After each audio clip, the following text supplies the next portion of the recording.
If you've been playing the game for a while, you may be familiar with the concept of erratas. Erratas can best be described as the cards that have their text modified in some way, shape, or form. Konami typically makes erratas by reprinting existing cards with this modified card text, and any other previous versions of the card must adhere to the most recent up-to-date text modification. Some may say that erratas fix otherwise broken cards so that we can use a less broken version of that card, and others say that erratas just ruin the cards outright. And that's kind of the side that I tend to fall on. So basically, I think erratas were a mistake, and I'm going to explain why. So the first issue that I see with erratas is that they tend to ruin the card by making it unplayable. And the first example that I think of is something like Future Fusion. Future Fusion is probably the biggest victim of being errata'd, and I'm not even going to begin to go into all of the different erratas since it's been errata'd over 5 times. And the issue is that it used to be extremely powerful, and it used to allow huge OTK combos back in the day with things like Chimeratech Fortress Dragon. But it's been changed to the point that you can't even benefit from the card's effect on the same turn, since you have to wait until the first standby phase after the card's activation, which means your opponent has more than enough time to destroy it. And you certainly can't send crazy amounts of fusion materials to the graveyard on the same turn like you used to. So it already loses 90% of its utility in that regard. And it also means that it's likely a dead card in your hand, since you're not going to be able to use it effectively. However, the other issue has to do with the fact that it's been errata'd so many times. It's been errata'd like 6 different times, and it makes Yu-Gi-Oh far more confusing since you have to constantly keep up with the change in effects. This may not be a big issue for regular players, but this may be a bigger issue for newer returning players, since newer returning players may be confused as to why Future Fusion's effect has changed, and they may be wondering which card printing has the correct version of Future Fusion to begin with. So it goes to say that erratas make it harder to get into Yu-Gi-Oh in general, and it may deter some players from returning to the game.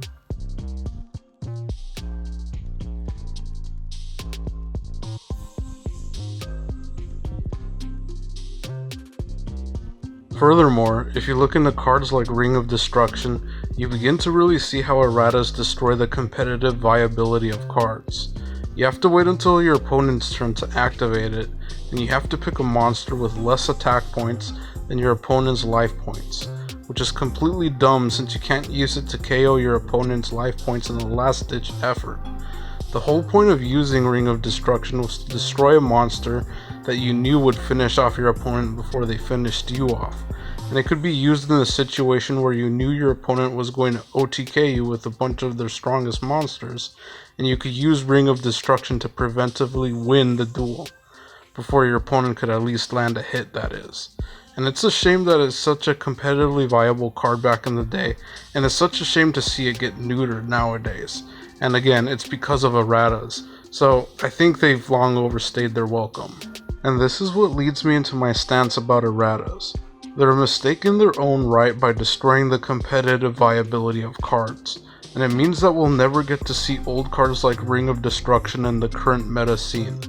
My stance has always been ban the card instead of giving it an errata, since it means we could potentially be able to see the same card in the future once it's not as threatening. We've seen plenty of super broken cards come off the ban list once they were deemed not to be as threatening.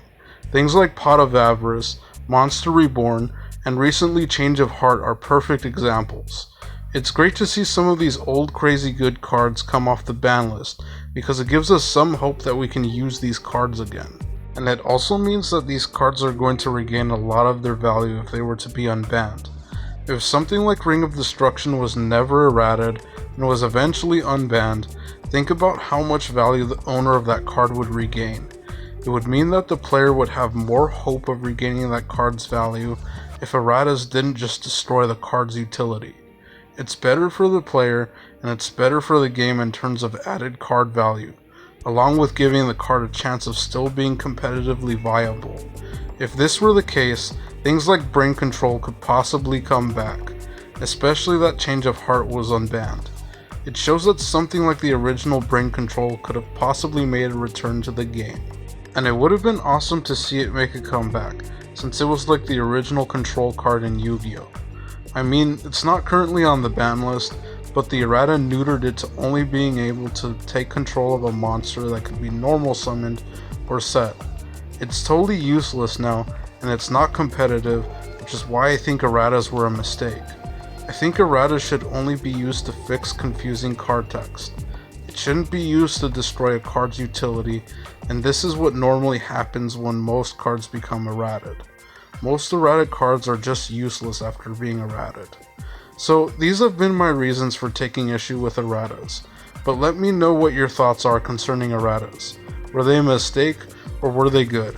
But with that pretty much wraps it up for this video.